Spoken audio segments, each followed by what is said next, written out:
गांधीजींचे हे बोलणे ऐकल्यानंतर बाबासाहेबांनी जे उत्तर दिले ते आजच्या प्रत्येक पिढीने आपल्या मनात कोरून ठेवण्यासारखे आहे. बाबासाहेब अत्यंत बाणेदारपणे आणि शांतपणे म्हणाले, गांधीजी, माझा समाज गेल्या हजारो वर्षांपासून लंगोट्यातच राहिला आहे. त्यांना हलाखीचे आणि अपमानास्पद जगण्यास भाग पाडले गेले आहे. पण मी मात्र आता माझ्या समाजाला नेहमी लंगोटीमध्ये पाहू इच्छित नाही.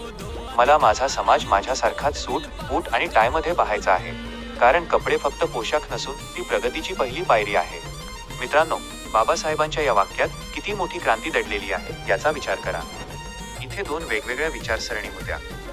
गांधीजींची विचारसरणी गरिबीचे उदात्तीकरण करणारी होती, म्हणजे गरीब लोकांसारखे राहून त्यांच्याबद्दल सहानुभूती दाखवणे.